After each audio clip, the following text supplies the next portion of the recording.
Chaque semaine dans l'Extra Interview, une personnalité se raconte à travers ses préférences cinéma et séries. Aujourd'hui, l'une des plus célèbres voix de France, Pierre Bellemare.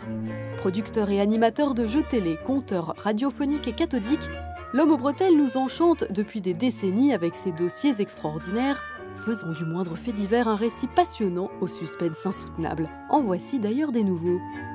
Et vous, cher Pierre Bellemare, à quelles histoires aimez-vous croire ? Pierre Bellemare, aujourd'hui, c'est le conteur que je rencontre. Et je voulais savoir comment vous vous étiez rendu compte que vous étiez un excellent conteur. Ben moi, tout seul, je ne m'en suis pas rendu compte. C'est un accident. C'est un accident. Nous étions tout au début de la radio après la guerre, qui reprenait donc son cours. Et avec Jacques-Antoine, on avait envie de faire une émission de récit. Et on avait une idée très précise sur le sujet. C'est-à-dire que à l'époque, on faisait de la mise en onde. C'est-à-dire, vous racontiez une histoire, je vais faire quelques bruitages. Il entra dans la pièce. Plac, bruit de la porte. Bon. Il fit quelques pas. Bon. Et c'est tout le temps comme ça. Et alors, les scènes étaient rompues par des musiques.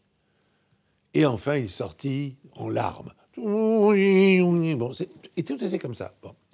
Et avec Jacques, on décide de faire exactement le contraire, c'est-à-dire de faire des récits simples, où je raconte des histoires, et c'est tout. Il n'y a pas une musique, il n'y a rien, je raconte des histoires. Dépouillement total.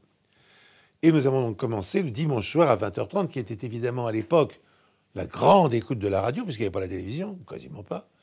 Et donc, voilà, on a formidablement marché. Alors, vous nous racontez très bien des histoires, mais j'imagine que vous aimez qu'on vous en raconte. Et je me demandais quel était le rapport que vous entreteniez avec le cinéma.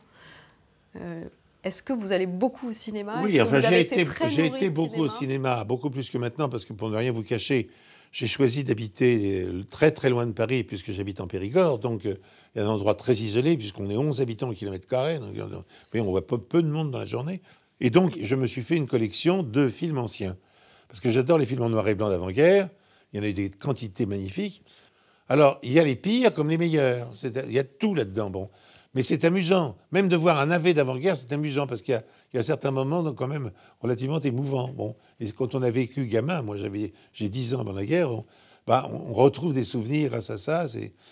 Donc j'ai par exemple Serge Reggiani, les tout premiers films de Serge Reggiani où il fait des jeunes voyous, hein, orphelins, des rôles. Bon, c'est drôle. Voilà, alors j'ai grand goût pour ça. Alors j'en ai des centaines de films comme ça. Vous vous souvenez du premier film que vous avez vu? Et de ce que vous avez ressenti? Alors, je vais vous dire le premier film que j'ai vu en couleur. Parce que les autres m'ont pas... J'ai vu tout de suite des films, bon. Mais le premier film en couleur que j'ai vu, c'était en pleine guerre. C'était un film allemand. C'était La Ville dorée. Ah. La Ville dorée, qui est un film, pardonnez-moi, je vais être grossier, assez emmerdant. Mais c'était le premier film en couleur. On avait loupé, si vous voulez, le film américain. Parce qu'il était sorti, on était déjà en guerre, tout ça n'était plus possible. Mais si vous voulez, ce qui m'a le plus frappé, c'est quand même le cinéma français, parce que pendant la guerre, le cinéma français fait des chefs-d'œuvre, comme par exemple Les Visiteurs du Soir. Il faut se reconnaître que cette période où on a fui dans des histoires qui, évidemment, n'avaient aucun rapport avec l'actualité, avec tout ça, parce que ça ne nous aura pas laissé tourner, on a fait des très belles choses. Mais vous qui êtes quand même un as du récit, à quoi est-ce que vous êtes sensible quand vous regardez un film? J'imagine que vous devez être assez sensible au film à suspense. Alors qu'est-ce qui fait un bon film à suspense? Clouzot a fait des merveilleux films policiers. Bon, je les ai bien sûr tous vus. Enfin bon, parce que c'est des petits chefs-d'œuvre. Clouzot, le dernier des 6, enfin bon, là ça habite au 21, tout ça sont des chefs-d'œuvre de ce genre. Tous les éléments du suspense sont là. Ce n'est pas une histoire de fou. C'est une histoire diabolique. Qui est là? Allô? Qui est là? Répondez, nom de Dieu! Non! Et puis il y a aussi les films télé qui sont maintenant d'excellents films, notamment les Anglais qui font des films tout à fait remarquables, ou des séries, enfin peu importe. Je trouve que les champions de l'art dramatique télévisuel, ce sont les Anglais. Et vous connaissez Colcaise, qui est pas mal fait, qui est une série, bon, bien. Est-ce que vous avez vu Meurtre en sommeil, qui est exactement le même thème? Oui, c'est exactement la même chose. Bon. Ben alors, regardez et comparez. Et vous verrez, Meurtre en sommeil, c'est anglais, l'autre, c'est américain. Il n'y a pas de comparaison. Il n'y a pas de comparaison. C'est une autre ambiance, c'est écrit autrement, et Meurtre en sommeil, c'est du très bon film, Colquet, c'est de la bonne série, quoi. Voilà, c'est l'étage au-dessous. Et vous pensez que c'est quoi? C'est l'écriture?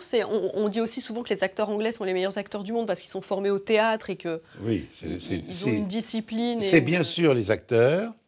Je pense à cette comédienne qui a fait une série anglaise où elle est inspectrice, mais en but à toutes les méchancetés de ses copains hommes dans le même service. Vous voyez ce que je veux dire? Oui, très bien, bon, c'est Hélène Mirren. Formidable, Hélène Mirren. Mais bon, voilà. Ça, c'est une comédienne extraordinaire.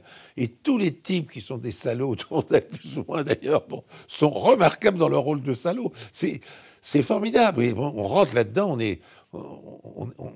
est pris par l'histoire, le suspense est colossal. Bon, et on est sur des actions faites pas énormes, mais ce que je veux dire, c'est pas des trucs gigantesques. C'est des relations humaines. Ils savent exprimer les relations humaines d'une façon formidable. Pour finir, que vous apporte le cinéma? Quand vous vous retrouvez devant un écran, qu'est-ce qui fait que vous vous sentez bien? Pourquoi est-ce que vous continuez à manger de la pellicule, vous qui me disiez avoir une collection assez considérable? Moi, je pense que c'est le support avec le théâtre. Le théâtre et le cinéma, qui sont dans des systèmes très différents. Mais si vous arrivez pour voir une pièce, que vous êtes pris complètement par cette pièce, ou pareil pour le cinéma, vous vous évadez de vous-même, vous sortez de votre corps, vous n'êtes plus Pierre Bellemare, vous êtes une sorte d'âme, et c'est longtemps après que moi je ne peux pas tout de suite discuter de la pièce, ça ne m'intéresse pas du tout. Je l'avale complètement, je la digère totalement, et c'est pareil pour le film. Le grand film, c'est pareil. Je sors de là, j'ai pas envie d'en parler. Et je digère, voilà. Et vous rêvez? Oui, je rêve. Pierre Bellemare rêve, peut-être en musique d'ailleurs, car ce sémillant jeune homme de 86 ans n'est pas qu'un conteur hors pair, il aime aussi donner de la voix en chanson et s'apprête à sortir un album, le 2e, histoire encore de câliner nos oreilles.